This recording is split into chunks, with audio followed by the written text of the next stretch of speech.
Okay, तो आगे हमारा है income and the Indian states. अभी तक तो हमने डेवलप ओवरऑल कंट्री वाइज बात किया, अब जरा इंडिया के अंदर की बात कर लेते हैं। 2013-14 के डेटा के हिसाब से per capita income of some states, यानी state wise per capita income भी निकाली। कैसी आई? महाराष्ट्र की पर कैपिटा इनकम 1,14,392 114,392 एंड बिहार की 31199 पर कैपिटा इनकम आई। गोवा की पर कैपिटा इनकम थी, वो महाराष्ट्र से ज्यादा थी, और Delhi which made Goa the Maharashtra और Delhi and which made Goa the most developed and Bihar the least developed state। तो कहने का मतलब ये है कि जब हमने पर कैपिटा इनकम, तो पहले कंट्रीज वाइज आपस में एक दूसरे के कंपेयर हो गई, तो जब कंपेयर हो गई तो पता चल गया कि कौन कौन सी कंट्री ऊपर है, कौन कौन सी नीचे। अब कंट्री में कौन से स्टेट्स आगे हैं, कौन से स्टेट्स पीछे, तो उसमें क्या किया, पर कैपिटा इनकम ऑफ स्टेट निकाला, यानी पूरे स्टेट की इनकम डिवाइडेड बाय स्टेट की पॉपुलेशन। और जब पर कैपिटा इनकम ऑफ स्टेट निकाला तो ये पता चला कि महाराष्ट्र की पर कैपिटा इनकम 114,392 है और बिहार की 31199 है। एक डिजिट का पूरा फर्क है, यानी कि बिहार की पर कैपिटा इनकम काफी कम आई और महाराष्ट्र की काफी ज्यादा आई। गोवा की महाराष्ट्र से भी ज्यादा आई। तो इससे ये पता चला कि गोवा जो है वो सबसे ज्यादा मोस्ट डेवलप्ड कंट्री है। तो एक तो इंडिया खुद मिडिल क्लास कंट्री है, उसमें भी लोअर मिडिल, और उसमें भी गोवा सबसे ज्यादा डेवलप्ड है। तो इस तरह से आप जो डेटा है उसको क्या करते हैं, एनालिसिस करते हैं। ठीक है, और बिहार लीस्ट डेवलप्ड आया। समझ गए क्या किया है? जिस तरह से per capita income of country निकाला था, उसी तरह पर कैपिटा इनकम ऑफ स्टेट्स निकाल के कंपेयर किया है और कुछ नहीं किया। ठीक है, उसी के बाद पर कैपिटा इनकम को कंपेयर करने के बाद डेमोग्राफिक इंडिकेटर को भी, यानी और जो डेमोग्राफिक मतलब लोग कैसे हैं, उसको जब कंपेयर किया तो उनमें दो चीजें कंपेयर की गई, तीन चीजें एक्चुअली कंपेयर की गई। पहला इन्फेंट मोर्टेलिटी रेट, दूसरा लिटरेसी रेट और तीसरा नेट अटेंडेंस रेशियो, मतलब कितने लोग स्कूल जाते हैं सेकेंडरी स्टेज पर। मैम ये जो टीचर है उनकी इंफॉर्मेशन तो याद नहीं करनी होगी ना? नहीं नहीं, याद नहीं करनी होगी, बट कभी कभी वो टेबल बना के दे देते हैं, एनालिसिस पूछ लेते हैं क्या कहना चाहते हैं। तो ये इकोनॉमिक सर्वे हाँ तो मतलब टीचर की है ना, नहीं नहीं, मतलब लर्न नहीं, हमें याद तो नहीं करनी। Okay thank you. नहीं लर्न नहीं करनी है। तो जो इकोनॉमिक सर्वे है, यानी पूरी कंट्री का हर साल एक सर्वे निकलता है, उसमें पूरी कंट्री की डेवलपमेंट की जानकारी होती है। उस इकोनॉमिक सर्वे में हर साल निकलता है वो इकोनॉमिक सर्वे, समझ गए? इकोनॉमिक सर्वे हमारी मिनिस्ट्री निकालती है, फाइनेंस मिनिस्ट्री। वो पूरे साल में कंट्री में क्या क्या डेवलपमेंट हुए हैं वो छपा होता है उसमें। तो 2015-16 का इकोनॉमिक सर्वे से डेटा निकाला है। उसमें इन्फेंट मोर्टेलिटी रेशियो को जब देखा गया तो केरला में इन्फेंट मोर्टेलिटी रेशियो बहुत कम था और लिटरेसी रेट बहुत ज्यादा था, और वहां पर अटेंडेंस रेशियो भी सबसे ज्यादा था। तो देख के ये पता चला कि इनकम के केस में गोवा सबसे ज्यादा आगे चल रहा है, बट डेमोग्राफिक इंडिकेटर में कौन आगे चल रहा है? केरला। तो ये अलग अलग क्राइटेरिया हैं जिनके बेसिस पे अलग अलग स्टेट्स को और कंट्री को कंपेयर किया जा रहा है। तो डेमोग्राफिक इंडिकेटर में कंपेयर किया गया तो उसमें भी सबसे पीछे कौन मिला? बिहार। इनकम में भी सबसे पीछे कौन मिला? बिहार। इसीलिए बिहार इतना बदनाम है। समझ गए? कोई बिहारी तो नहीं है यहाँ पर जिसके दिल को चोट लग गई हो?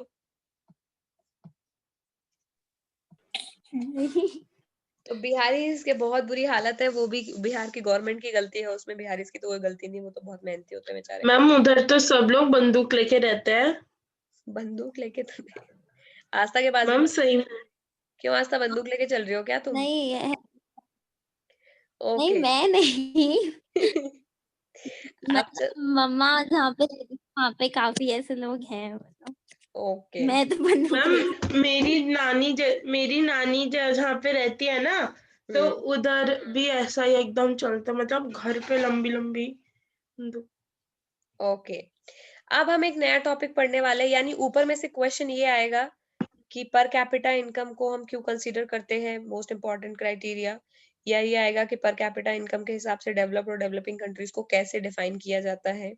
फिर आएगा कि अदर के हिसाब से मतलब जो अदर पैरामीटर्स हैं वो उसके हिसाब से कैसे चेक करते हैं, तो तुम उसमें आईएमआर लिटरेसी लगा सकते हो।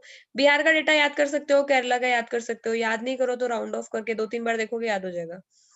तो ये एग्जाम में लिखने के लिए काम आता है। अगला टॉपिक है पब्लिक फैसिलिटी। वैसे मुझे लगता नहीं इस चैप्टर से ज्यादा क्वेश्चन आ सकते हैं, वही क्वेश्चन रिपीट होके आता है। बहुत ह्यूमन गंदा डेवलपमेंट चैप्टर क्या है। है, ह्यूमन डेवलपमेंट इंडेक्स क्या है, डेवलपमेंट क्या है, 2-3 क्वेश्चन है बस, वही रिपीट होते हैं इससे। ठीक है, पब्लिक फैसिलिटीज। फैसिलिटीज वो फैसिलिटीज यानी पब्लिक मतलब गवर्नमेंट, पब्लिक मतलब तुम नहीं हो, पब्लिक मतलब गवर्नमेंट। तो पब्लिक फैसिलिटीज का एक्चुअल नेम है गवर्नमेंट फैसिलिटीज, यानी ऐसी फैसिलिटीज जो गवर्नमेंट ने फ्री ऑफ कॉस्ट या सब्सिडाइज रेट पे दे रखी है लोगों को। समझ गए? उसको पब्लिक फैसिलिटीज बोलते हैं। ठीक है, अब क्या है कि सिंस हर एक इंसान के जेब में इतना पैसा नहीं है जिससे वो सारा सामान खरीद सके जो उसको रहने के लिए चाहिए, प्लस अगर पैसा है भी तब भी आप हर वो चीज नहीं खरीद सकते जिससे आप अच्छे से जीवन बिता सके। तो ये गवर्नमेंट की रिस्पॉन्सिबिलिटी होती है कि गवर्नमेंट पब्लिक फैसिलिटीज अच्छे से दे। फॉर एग्जाम्पल, तुम्हारे पास पैसा है, तुमने बहुत अच्छा घर खरीद लिया, लेकिन सड़क थोड़ी ना बनवा दोगे। सड़क कौन बनवाएगा? गवर्नमेंट। अनलेस और अनटिल अंबानी जैसा पैसा है कि सड़क भी तुम ही बना दो। तो पब्लिक फैसिलिटीज वो फैसिलिटीज है लाइक पब्लिक पार्क, रोड्स, ठीक है, हॉस्पिटल्स, स्कूल, कॉलेजेस, जो भी गवर्नमेंट फैसिलिटीज देती है। तो वो फैसिलिटीज जो कि एक अच्छी जिंदगी जीने के लिए जरूरी है, और वो सब्सिडाइज रेट पे फ्री ऑफ कॉस्ट अवेलेबल होती है सारे सिटीजन को। अब क्या है, क्योंकि इनकम, अब आगे ये पब्लिक फैसिलिटीज में बता रहे, जस्टिफाई कर रहे हैं कि क्यों पब्लिक फैसिलिटी जरूरी है। पब्लिक फैसिलिटी इसीलिए जरूरी है क्योंकि इनकम आपकी कंप्लीटली एडिक्वेट मतलब सफिशिएंट इंडिकेटर नहीं है मटेरियल गुड्स की। क्योंकि जितनी भी सर्विसेज किसी सिटीजन को यूज करनी होती है उसमें केवल उसकी घर की सर्विसेज नहीं होती है।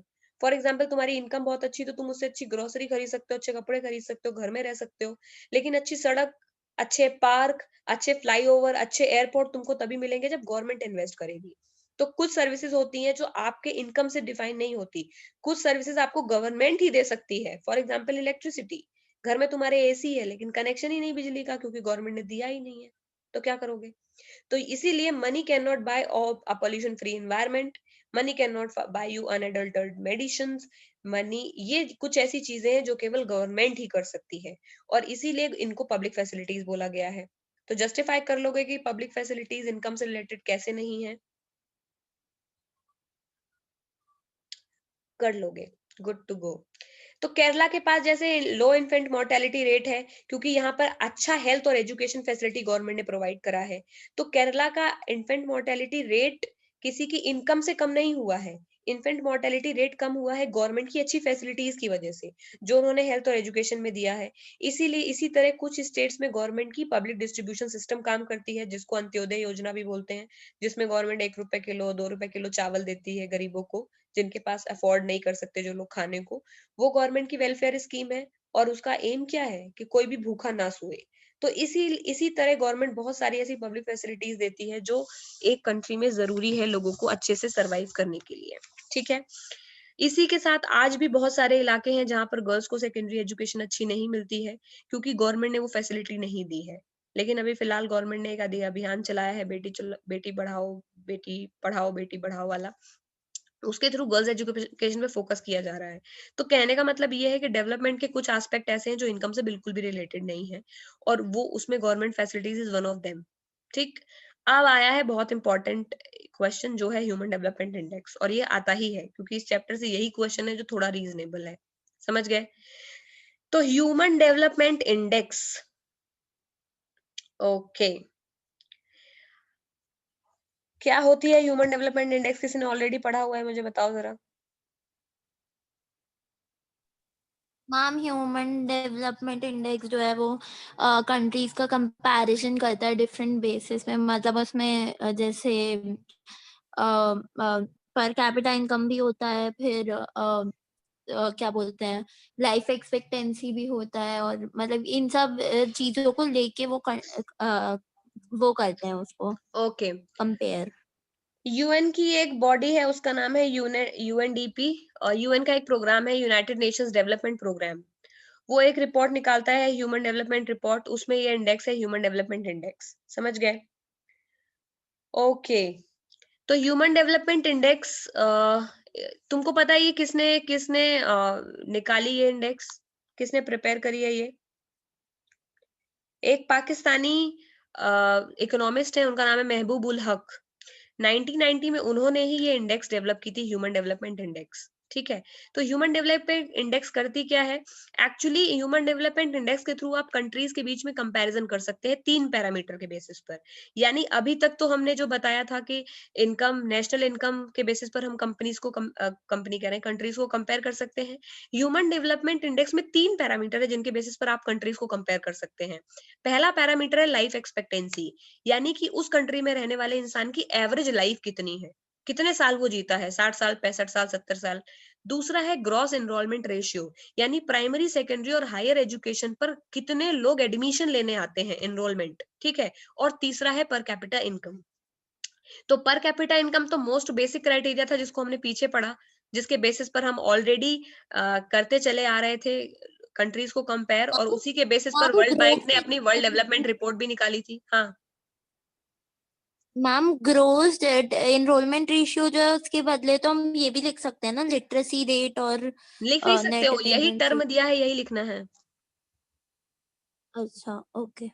वो इसी को काउंट में लिया है ना उन्होंने, ये नहीं लिया है कि कितने लोग पढ़ के निकल गए। ये नहीं पूछ रहे कि तुम्हारी सोसाइटी में कितने लोग पढ़े हुए हैं, ये पूछ रहे कितने लोग एडमिशन ले रहे हैं हर साल। तो ग्रॉस एनरोलमेंट रेशियो एक पैरामीटर है, यानी कितने लोग एनरोल कर रहे हैं प्राइमरी, सेकेंडरी और हायर एजुकेशन में हर साल। और लाइफ एक्सपेक्टेंसी कितनी है, और पर कैपिटा इनकम कितनी है, यानी डाउट है। हाँ, क्या। डाउट है पूछो। मैम, ग्रोस एनरोलमेंट रेशियो और नेट अटेंडेंस रेशियो में क्या अंतर है? ग्रोस एनरोलमेंट रेशियो मतलब कितने लोगों ने एडमिशन लिया, नेट अटेंडेंस का मतलब कितने लोग आए। मतलब 100 कितने लोगों ने लोग 100 लोगों ने क्लास में एडमिशन लिया तो एनरोलमेंट 100 का है, लेकिन क्लास अटेंड करने आए 60, 40 आए ही नहीं। अच्छा, तो 40 ओके ओके। ऑल्दो स्कूल के नाम में है, एडमिशन भी लिया है, बट पढ़ तो नहीं रहे हैं ना। तो नेट अटेंडेंस ग्रॉस एनरोलमेंट के बराबर होगी तभी ही आइडियल सिचुएशन है, यानी जितने लोगों ने एडमिशन लिया सारे पढ़ रहे हैं। लेकिन ग्रॉस एनरोलमेंट ज्यादा है और नेट अटेंडेंस कम है, मतलब फ्लॉ है एजुकेशन सिस्टम में। जितने लोगों ने एडमिशन लिया उतने पढ़ नहीं रहे हैं, यानी मस्ती मार रहे हैं बच्चे, समझ गए?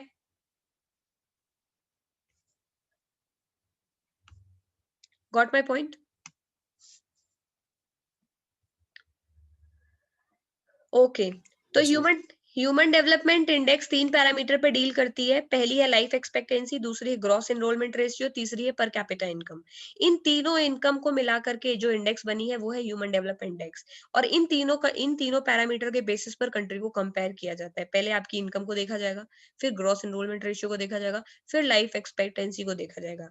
200 कंट्री के आसपास है पूरे वर्ल्ड में, 200 से ज्यादा। 188 कंट्री को जज किया गया, और ये सरप्राइजिंग है कि श्रीलंका जो कि बहुत छोटी कंट्री है उसको बहुत अच्छी रैंक मिली है, 173 रिस्पेक्टेबल रैंक है जो कि, ठीक है। वहीं पर एचडीआई रिपोर्ट में इंडिया को कौन सी रैंक मिली? 131। Shem Shem Shem. तो ह्यूमन डेवलपमेंट इंडेक्स के बारे में काफी पूछते हैं, तो बता देना कि 1990 में किताब में 131 लिखा है और मेरी ऑल इन वन में 130 लिखा है, तो कौन सी रैंक लिखेंगे? 131। Ma'am actually all in one में पुराना वाला इंफॉर्मेशन लिखा है। 131 लिख देना। मैम एनसीईआरटी को हमेशा करना चाहिए ना? 131 लिख देना, एनसीईआरटी 131 लिखा है ना। Yes ma'am. 131 लिख। और ये इसके आगे एक इन्फॉर्मेशन ऐड कर लो, ह्यूमन डेवलपमेंट इंडेक्स इस समरी में दिया नहीं है। It was actually introduced by Pakistani economist Mahbub ul Haq in 1990, and human development index is actually released by UNDP. ये भी नहीं दिया हुआ है इसमें इन्होंने। Anyway, United Nation development. Yes, United Nation development programme. तो ये ह्यूमन डेवलपमेंट इंडेक्स पे क्वेश्चन आता ही आता है, इसको एकदम, इसको वेद और ग्रंथ और धर्म ग्रंथ की तरह रट लेना है, ठीक है। अगला क्वेश्चन है सस्टेनेबल डेवलपमेंट, जो कि इतना ही बचा है और चैप्टर खत्म हो गया हमारा। सस्टेनेबल डेवलपमेंट का मतलब क्या होता है? सस्टेनेबल डेवलपमेंट का मतलब है कि डेवलपमेंट ऐसे करना है that you leave resources for future generation. समझ गए? तो sustainable development is the development that is done with a strategy of leaving resources for the future generation. आप रिसोर्सेज को ऐसे यूज करते हो कि वो इंटैक्ट रहते हैं ताकि फ्यूचर जनरेशंस भी उनको यूज कर सके। और इसी तरह का डेवलपमेंट एवर लास्टिंग हो सकता है। अगर आप रिसोर्सेज को ऐसे कंजर्व करेंगे कि फ्यूचर की generation they keep on consuming it, तो ये पेरिनियल हो जाएगा, एवर लास्टिंग हो जाएगा, कभी भी डेवलपमेंट रुकेगा नहीं। मतलब you are not doing that I eat it all and exhaust it, मैंने डेवलपमेंट कर लिया है, पूरा रिसोर्स खा के मैंने एग्जॉस्ट कर दिया, अब तुम जाओ आराम करो, साइकिल से घूमो, तो वो नहीं करना है हमने। हमने डेवलपमेंट को सस्टेन करना है, यानी लंबे समय तक हमेशा चलाना है। कैसे? हम रिसोर्सेज को ऐसे कंज्यूम करेंगे so the future generation will have ये सफिशिएंट हमारी रिसोर्स। नीड होता है और future generation को भी रहा है। करेक्ट। और सस्टेनेबल डेवलपमेंट की एक और क्या बोलते हैं एंगल है, and the angle is that कि डेवलपमेंट ऐसा करना चाहिए सो दैट एनवायरमेंट पे कोई भी लॉस ना हो, क्योंकि present day there has been seen that whatever the resources we are using for development, इनके कॉन्सिक्वेंसेज बहुत ज्यादा होते हैं। मतलब जितनी चीज हम पॉजिटिव बनाते नहीं उन रिसोर्सेज का यूज करके, उससे ज्यादा पैसे का नुकसान एनवायरमेंट लॉस से हो जाता है। एनवायरमेंट लॉस की वजह से कहीं फॉरेस्ट फायर हो जाती है, कहीं लोगों को अस्थमा की प्रॉब्लम हो रही है, तो उससे दिक्कतें बढ़ रही है ज्यादा। तो हमें डेवलपमेंट ऐसे करना है सो दैट कोई एनवायरमेंटल डिग्रेडेशन ना हो, और उसके अलावा फ्यूचर जनरेशन के लिए भी रिजर्व हमारा कंजर्व रहे। ठीक है, अभी यही इसके पॉइंट है, इंपॉर्टेंट पॉइंट सस्टेनेबल डेवलपमेंट से रिलेटेड। वैसे तो सस्टेनेबल डेवलपमेंट की पहली definition was given in Brundtland report, I think that report came in 1987। Yes, Brundtland report में पहली बार सस्टेनेबल डेवलपमेंट की बात की गई थी। उसके पहले सस्टेनेबल डेवलपमेंट के बारे में कोई जानता नहीं था, पर जब से ब्रटलैंड रिपोर्ट ने इसके बारे में बात किया है, उसके बाद में अर्थ समिट हुआ, और उसके बाद में तो हमारी एक सस्टेनेबल डेवलपमेंट के लिए पूरे वर्ल्ड पे एक बॉडी है, उसका नाम है सस्टेनेबल डेवलपमेंट सॉल्यूशन नेटवर्क। वो यही काम करती है कि पूरे वर्ल्ड में कैसे सस्टेनेबल डेवलपमेंट हो हर जगह। ठीक है, अब सस्टेनेबल डेवलपमेंट के फीचर्स क्या क्या है? पहला ये है कि डेवलपमेंट ऐसे होना चाहिए कि एनवायरमेंट को कोई हार्म ना हो। ग्राउंड वाटर काफी सीरियस रिसोर्स है, इसीलिए उसका ओवर यूज नहीं करना चाहिए। ठीक है, उसके अलावा क्या है, ज्यादा हमें मिनरल और माइनिंग भी नहीं करनी है, यानी हमें रिसाइक्लेबल रिसोर्सेज का यूज करना है, बहुत ज्यादा माइनिंग नहीं करनी है, उससे पोल्यूशन भी होता है, और दूसरा मिनरल्स खत्म भी हो जाएंगे। उसके अलावा हमें पोर्टेबल और ड्रिंकिंग वाटर को सेफली यूज करना है, और उसके अलावा बाकी सारे रिसोर्सेज का हमें जुडिशियस यूज करना है, और उसके लिए लोगों को अवेयर भी करना है। तो 3 एंगल है, मिनरल को कम माइन करो, फॉरेस्ट को कंजर्व करो, वाटर को कंजर्व करो। समझ गए? Yes ma'am. ओके, तो यहाँ से हमारा सस्टेनेबल डेवलपमेंट भी खत्म होता है। अब चलते हैं इसके क्वेश्चन की तरफ। पहला क्वेश्चन ये है, what is the most common method of measuring economic development? Common पूछा है पर उन्होंने, capita income. Per capita income. वो कॉमन क्यों पूछ रहे हैं? बिकॉज दे देमसेल्फ नो कि डेवलपमेंट एक चीज से नहीं नापा जा सकता, लेकिन सबसे कॉमन मेथड है डेवलपमेंट को नापने का पर कैपिटा इनकम को। कंपेयर करिए, ये 10 में पूछा गया, 12 में पूछा गया, 17 में पूछा गया, आई थिंक लास्ट ईयर आया था क्या? फिर पूछा जाएगा, ये बार बार पूछते रहते हैं। Define per capita income. Per capita income क्या है? Total income of a country by total population. Population average national income क्या है? एवरेज निकाल देना। National income sum of total वो income of all sum of हाँ, टोटल जो इसमें गुड्स लिखा एंड हुआ है, जो इसमें लिखा हुआ उसको मैम छोड़ दो। Total total income of all the residents of a country is national value of goods produced in 1 year. national income is the sum of all the incomes of all the residents of country. That is also nice and correct definition. बाकी तुम्हें GDP से करना हो तो तब भी है। GDP का मतलब पूरी साल में। मैम आपकी आवाज ना कट गई बीच में। अब आ रही है? हाँ अब आ रही है। नेशनल इनकम दो तरह से निकाल सकते हो। पहला इनकम है सारी कंट्री के सारे रेजिडेंट की इनकम को मिला देंगे तो नेशनल इनकम बन जाएगा, एक वो डेफिनेशन है। दूसरा ये है कि पूरी कंट्री में एक साल में जितना भी सामान पैदा हुआ है उस सारे सामान का मनी वैल्यू। सेम ही बात तो है, तुमने इनकम कमाई है तो कहीं ना कहीं खर्चा ही किया होगा। मैम जीडीपी कहते हैं ना शायद उसको। हाँ, वो ग्रोस डेवलपमेंट। जीडीपी एक तरह से नेशनल प्रोडक्ट और नेशनल इनकम ही होती है ना, क्योंकि जीडीपी का मतलब है कि पूरी कंट्री का प्रोडक्ट है वो, और उसकी मनी वैल्यू ही तो उस कंट्री की इनकम होगी। वो एक ही बात है बेटा, तुम्हें कहीं पैसा मिला है तो उसके बदले तुमने कोई सामान बनाया होगा, बेचा होगा या खरीदा होगा, तो तुम चाहे सामान की मनी वैल्यू निकाल लो या अपनी इनकम जोड़ लो, बात तो एक ही। फॉर एग्जाम्पल, मुझे 10,000 रुपए मिले, अब मैंने 10,000 रुपए का फ्रिज खरीद लिया। अब तुम चाहो तो जीडीपी में उस फ्रिज की वैल्यू को कैलकुलेट कर लो और उसे इनकम बोल दो, या मेरी इनकम मेरे अकाउंट बैलेंस से निकाल लो, बात तो एक ही है ना। मैम आपकी आवाज फिर गायब हो गई शायद। मैं ये कह रही हूँ कि जीडीपी और मेरे को भी नेशनल, नहीं आ रही। अब आ रही है? अब आ रही है हाँ, अब आ मैम? रही है। अब आ रही है? हाँ मैम आ रही है। मैं कह रही हूँ कि Yes, ma'am, जीडीपी और नेशनल इनकम सेम कैसे हैं? फॉर एग्जाम्पल मेरी इनकम है 10,000 रुपए, तो एक तरीका तो ये है कि मेरी 10,000 इनकम और मेरे जैसे सारे की इनकम जोड़ देंगे तो नेशनल इनकम आ जाएगी। या दूसरा तरीका ये है कि मैंने वो 10,000 रुपए से फ्रिज खरीदा था, तो तुम फ्रिज की वैल्यू और दूसरे ने क्या खरीदा था उन सारे सामान का पूरे ग्रॉस डोमेस्टिक वैल्यू, जितने भी लोगों ने जो भी सामान खरीदा था उन सब का मनी वैल्यू निकालो, तब भी इनकम आ जाएगी। मैम पर मैम सारा पैसा थोड़ी खर्च कर देते हैं सब अरे कोई। तो और जगह मिलेगा ना बेटा, और भी तरीके होते हैं ना। ग्रॉस डोमेस्टिक प्रोडक्ट का मतलब जितनी भी सर्विसेज और मनी उस पूरी गायब हो गई ना मैम की मैम आवाज। आपकी हेलो आवाज कट गई। मैम, आपकी ना आवाज कट जा रही है। कोई बात नहीं, हेलो, तुम मैम ये आप समझ वीडियो लो। ऑफ करके ट्राई कीजिए। उनको सुनाई भी नहीं दे रही होगी।